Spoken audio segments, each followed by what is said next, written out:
Breaking period কি? নতুন একটা মোটরসাইকেল কেনার পরে আমাদের মাথায় যে জিনিসটা আসে সেটা হলো ব্রেকিং পিরিয়ড।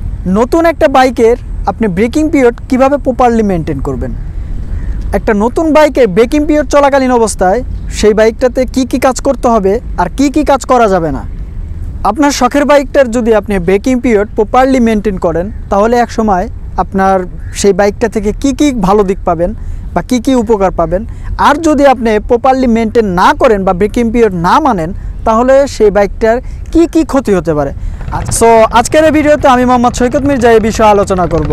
ভিডিওটি প্রথম থেকে শেষ পর্যন্ত দেখবেন। আর যারা এখনও আমাদের এই চ্যানেলটিকে সাবস্ক্রাইব করেনি এখনই সাবস্ক্রাইব করে ফেলবেন। আর যারা অলরেডি সাবস্ক্রাইব করেছেন তাদেরকে অসংখ্য ধন্যবাদ। বন্ধুরা, প্রথমে আমাদেরকে বুঝতে হবে যে ব্রেকিং পিরিয়ড আসলে জিনিসটা কি। মূলত একটা বাইকের নতুন অবস্থায় ব্রেকিং পিরিয়ড টাইমটা শুরু হয় 0 কিলোমিটার থেকে নিয়ে 2000 বা 2500 কিলোমিটার পর্যন্ত। এই টাইমটা অনেকেই 2000 কিলোমিটার পর্যন্ত মেনে চলেন, অনেকে আবার 2500 কিলোমিটার পর্যন্ত মেনে চলেন। মনে রাখবেন, একটা নতুন বাইকের ইঞ্জিন কিন্তু কখনোই প্রপারলি ফ্রেশ থাকে না, কারণ ওই ইঞ্জিনটার ভিতরে থাকা রিং, পিস্টন, সিলিন্ডার এবং মেটালের তৈরি যে ধাতুগুলো অর্থাৎ মেটালের তৈরি যেই আপনার পেনিয়ামগুলো রয়েছে সেই পেনিয়ামগুলো কিন্তু অনেকটাই অমসৃণ অবস্থায় থাকে। নতুন অবস্থায় সেই অমসৃণ ইঞ্জিনটাকে মসৃণ করার জন্য যেই নিয়মটা মেনে চলতে হয় মূলত সেটাকেই ব্রেকিং পিরিয়ড বলা হয়। এবার বলবো 2 নাম্বার, একটা নতুন বাইকের ব্রেকিং পিরিয়ড আপনি কিভাবে প্রপারলি মেনটেন করবেন। ব্রেকিং পিরিয়ড অবস্থায় আপনাকে ধৈর্যশীল হতে হবে। সাধারণত আমরা একটা নতুন বাইক কেনার পরে অনেকটাই এক্সাইটেড হয়ে যাই, যার কারণে আমরা সবসময় মনে করি যে কখন বাইকটা নিয়ে বের হব, বন্ধুবান্ধবকে নিয়ে সঙ্গে নিয়ে রাইড করব, ঘুরবো, রেস করব।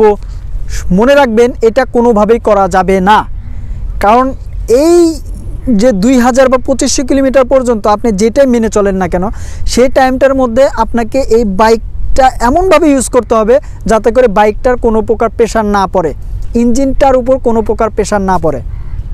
এই ধৈর্যের সাথে আপনাকে 2000 বা 2500 কিলোমিটার আপনার যেটাই মানতে চান ওই পর্যন্ত আপনাকে বাইকের আরপিএমের কাটা 4 থেকে 5000-এর মধ্যে রেখেই বাইকটা রাইড করতে হবে। মনে রাখবেন, এই ব্রেকিং পিরিয়ড অবস্থায় 4 থেকে 5000 আরপিএমের উপরে কোনোভাবেই তোলা যাবে না।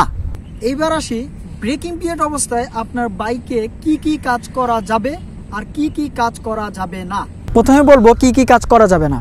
1 নাম্বার, আপনার বাইকে কুইক অ্যাক্সেলারেশন করা যাবে না। 2 নাম্বার, ইঞ্জিন রাফ করা যাবে না। আর 3 নাম্বার হচ্ছে ভারী পিলিয়ন নিয়ে রাইড করা যাবে না। কুইক অ্যাক্সেলারেশন বলতে বোঝায় আপনি 4 থেকে 5000 আরপিএমের মধ্যে মেনটেন করে বাইকটা রাইড করতেছেন, কিন্তু আপনি কি করলেন, 1 নাম্বার গিয়ার দেওয়ার পরে আপনি আরপিএমের কাটা অর্থাৎ আপনি থ্রটলটা ভুম করে টান দিয়ে 4 থেকে 5000 আরপিএমে গিয়ে আপনি সেকেন্ড গিয়ারটা শিফট করলেন। এটাকেই বলা হয় কুইক অ্যাক্সেলারেশন। এটা কোনোভাবেই করা যাবে না। মনে রাখবেন, কুইক অ্যাক্সেলারেশন করা যাবে না। 2 নাম্বার হলো ইঞ্জিন রাফ করা যাবে না। এবার বলি ইঞ্জিন রাফটা কি।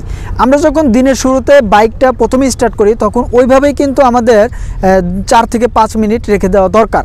তখন আমরা কি করে থাকি, ইঞ্জিন স্টার্ট দেওয়ার পরে অনেকে থ্রটল টেনে উচ্চ আরপিএমে ওঠানামা করে, এটাকে বলা হয় ইঞ্জিন রাফ। এটা কোনোভাবেই করা যাবে না। আর 3 নাম্বারটা হলো ভারী পিলিয়ন নিয়ে বাইক রাইড করা যাবে না। মনে রাখবেন, ব্রেকিং পিরিয়ড কিন্তু খুবই গুরুত্বপূর্ণ একটা জিনিস। এই সময় আপনাকে কোনোভাবেই বাইকটার উপর কোনো প্রকার প্রেশার দেওয়া যাবে না। আমার বন্ধু যেমন বিশাল, ওকে নিয়েও বাইকটা এই সময় রাইড করা ঠিক হবে না। এই ব্রেকিং পিরিয়ড অবস্থায় আপনাকে কি কি কাজ মেনে চলতে হবে। যদি আপনি 2000 কিলোমিটার পর্যন্ত ব্রেকিং পিরিয়ড মানতে চান তাহলে সেই 2000 কিলোমিটারের মধ্যে অবশ্যই আপনাকে 3 থেকে 4 বার ইঞ্জিন অয়েলটা পরিবর্তন করতে হবে। তবে আমি বলবো 4 বার ইঞ্জিন অয়েল পরিবর্তন করা সব থেকে ভালো হবে। মনে রাখবেন, এই ব্রেকিং পিরিয়ডের প্রথম 500 কিলোমিটার সব থেকে গুরুত্বপূর্ণ। এই প্রথম 500 কিলোমিটারের মধ্যে অবশ্যই একবার ড্রেন দিতে হবে। সেটা আপনি 300 কিলোমিটার রাইড করার পরেও দিতে পারেন বা 400 কিলোমিটার বা 500 কিলোমিটারে গিয়েও দিতে পারেন। তবে প্রথম 500 কিলোমিটারের একটু আগে অর্থাৎ 3 থেকে 400 কিলোমিটারের মধ্যে দেওয়াটাই সব থেকে ভালো। এভাবে আপনি প্রথম 500 কিলোমিটারে একবার ড্রেন দিবেন, দ্বিতীয় 500 কিলোমিটারে একবার ড্রেন দিবেন। 2000 কিলোমিটার পর্যন্ত প্রতি 500 কিলোমিটার পর আপনি 4 বার ড্রেন দিবেন। তাতে করে আপনার ব্রেকিং পিরিয়ডটা খুবই ভালো হবে। অনেকের মনে এই প্রশ্ন আসতে পারে যে এই ব্রেকিং পিরিয়ড অবস্থায় আমরা কোন ইঞ্জিন অয়েলটাই ব্যবহার করব। বন্ধুরা, এটা খুবই সিম্পল একটা জিনিস। আপনারা আপনার যে বাইকটা রয়েছে সেই বাইকের যে ইউজার ম্যানুয়াল বইটা রয়েছে সেই বইয়ে খুব সুন্দরভাবে ওই ব্র্যান্ডের ওই গাড়ির ইঞ্জিন অয়েল গ্রেড লেখা আছে। আপনারা সেই গ্রেড অনুযায়ী ইঞ্জিন অয়েল ব্যবহার করবেন। অনেকের মনে প্রশ্ন আসতে পারে যে আমরা কি ধরনের ইঞ্জিন অয়েল ব্যবহার করব, মিনারেল নাকি সিনথেটিক নাকি ফুল সিনথেটিক। তো ব্রেকিং পিরিয়ড অবস্থায় অবশ্যই আপনাকে মিনারেল ইঞ্জিন অয়েলটাই ব্যবহার করতে হবে। সাধারণ 150 সিসির মধ্যে যেগুলো কমিউটার বাইক রয়েছে সেগুলো আমি বলবো 8 থেকে 10,000 পর্যন্ত আপনারা এই মিনারেলটাই ইউজ করবেন।